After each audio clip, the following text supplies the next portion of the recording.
Well, RWD, RWE experience.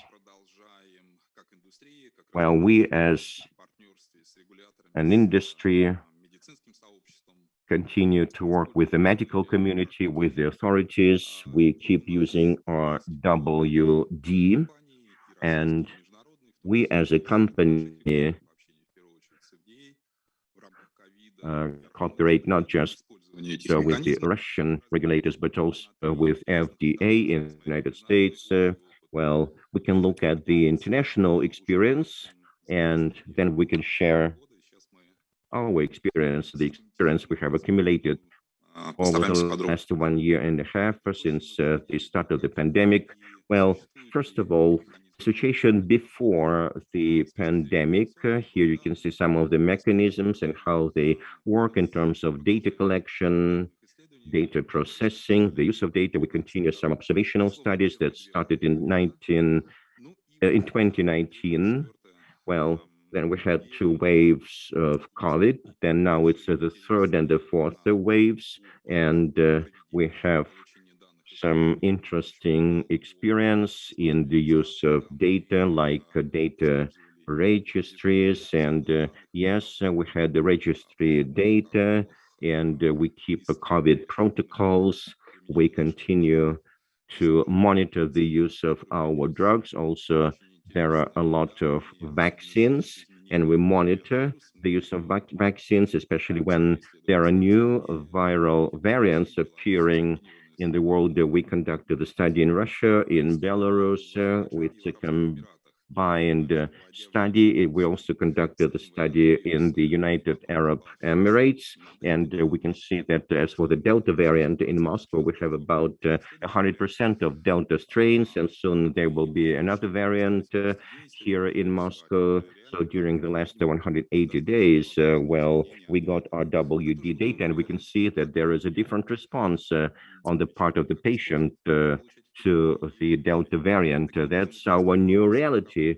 Well, so there are some questions I'd like to discuss within the next 15 minutes. As for international experience, yes, we do use it, and we try at least to use it. We're using electronic health records or electronic medical records. We understand that the reality is that some of the data from electronic health records can really be used, and these are real RW. The only thing we need to structure this data. During the first 2 waves of COVID-19, we tried to use electronic health records, but not quite successfully.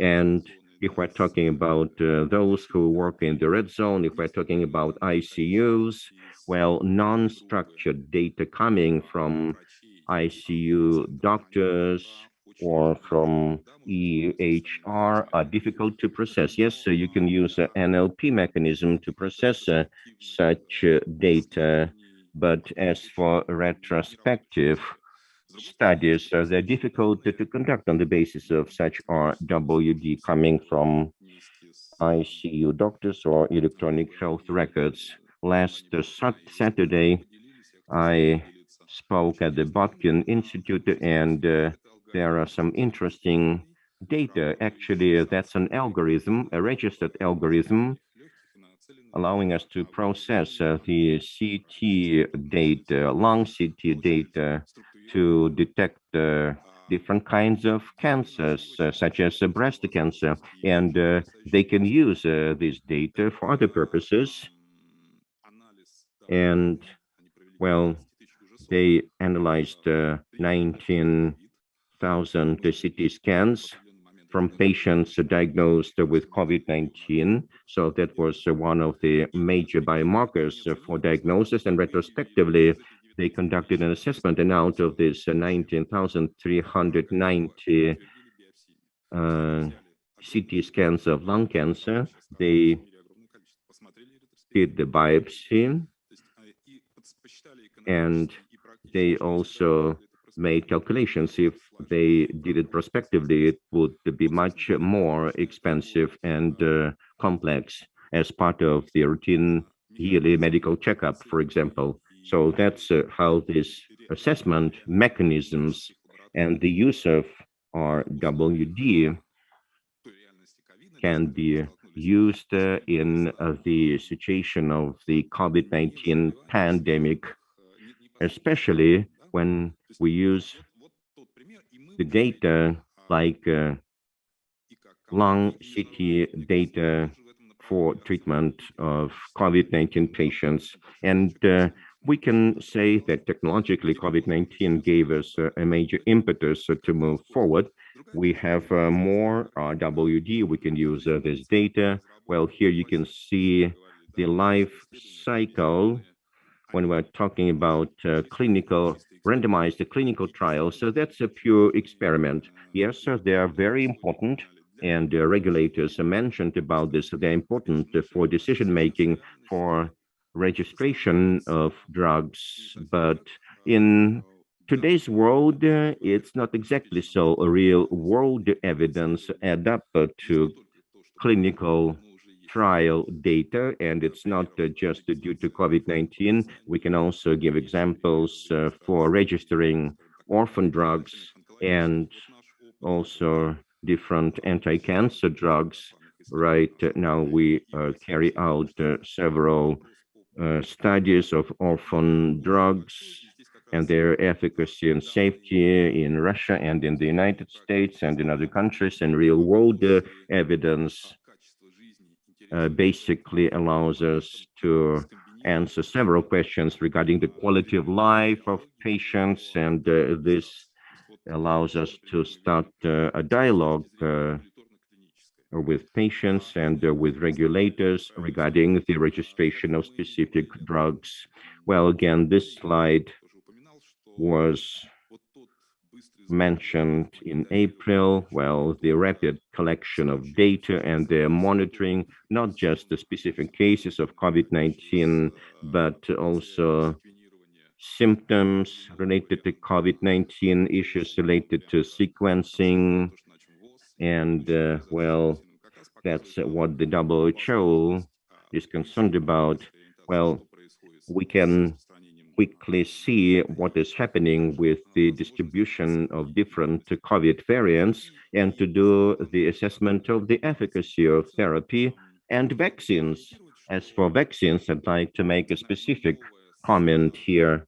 I think that as compared to the previous meeting on April 24th, in the past, we talked about registered vaccines and combinations. Well, right now, in real practice, there are a lot of different publications, especially regarding the Delta variant. Well, there were issues related to revaccination.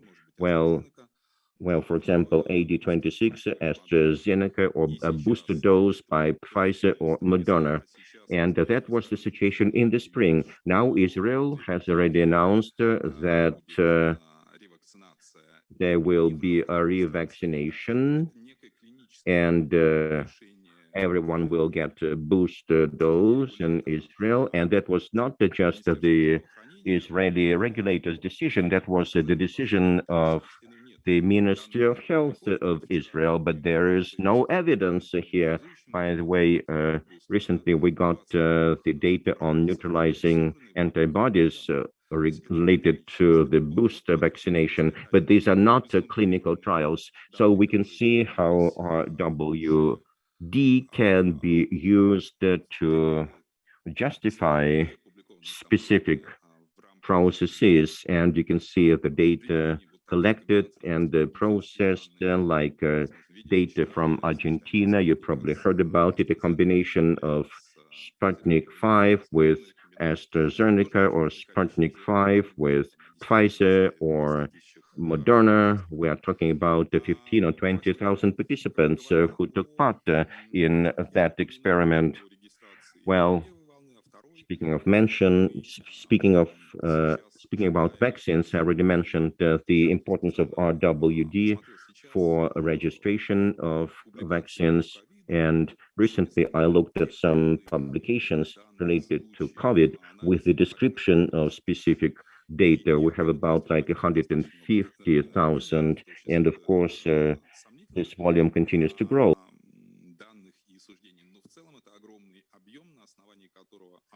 But this is a huge volume on the basis of which the medical association makes decisions. Regulators make decisions about recommendations, and the patients themselves can read it, how to get vaccinated, after how many months. That's why the correct introduction of data is very, very important. As to ethical issues on placebo group, they are still up. We faced them when we made clinical trials, and there is a decision, risky medication, but the difficulties arise as the therapy develops. So you went on river when there was no antiviral, including monoclonal antibodies that have appeared in some limited amounts.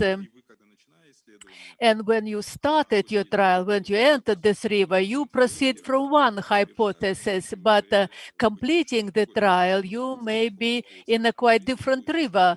So that's why the real world data help us very much in our assessments. Unfortunately, this is the only published trial on interleukin 6 on 1,200 patients. There haven't been any other publications like this so far.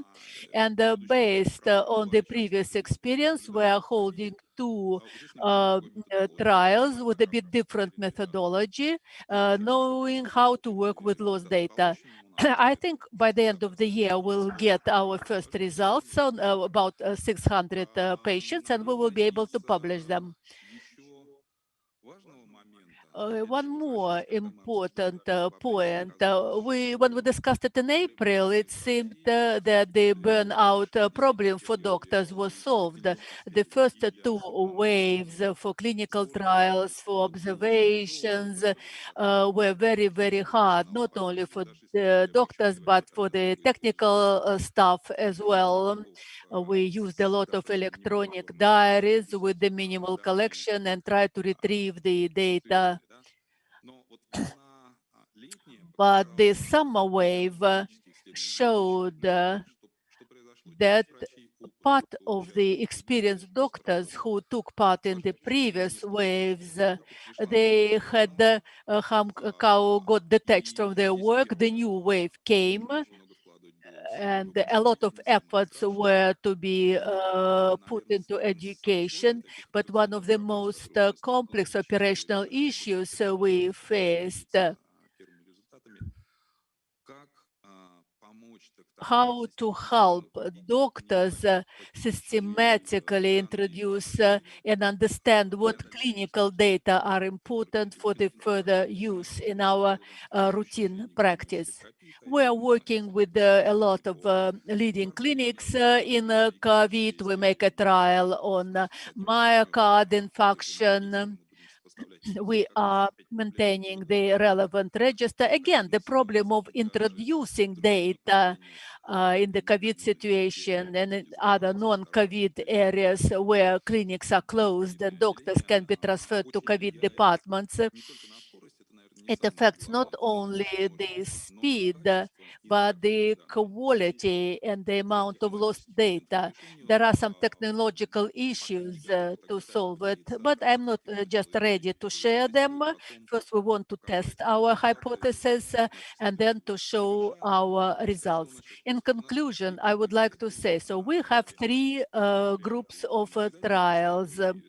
As we continue the last trial on hepatitis C, on the therapy of 12 and 8 a week, and we adapted a number of technical moments. We have about 600 patients, and we continue to recruit. I would like to show not only the efficacy, but we want to assess the long-term effect on irradiation of hepatitis C in the regions where we make a trial. The second is COVID trials, antiviral drugs, vaccines, and the third group of trials with which we started at the end of last year. It's differently, they are formulated differently and technically, so these are the trials on other indications, orphan diseases and IMI. Thus, we are moving forward. It is not very simple. At the beginning of spring, we were more optimistic and hoped that some technical problems would be solved easily, but it proved to be more difficult. And in conclusion, I would like to say that it is important that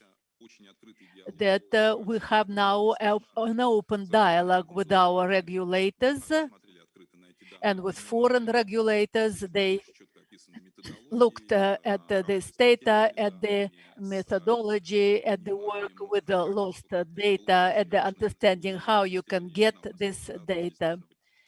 And of course, this is a trial of not one center, that should be a multi-center trial. So we have started this open dialogue in Russia, and we see the first results. We managed to answer some regulators' questions and the questions of the Medical Association with the help of this dialogue. And I urge upon you to publish all the data that you obtain. Now we are preparing a special journal, and we are making our own publication. And here the industry and the professional community and the regulators will join. That will be a very good platform for sharing ideas and results and to be open.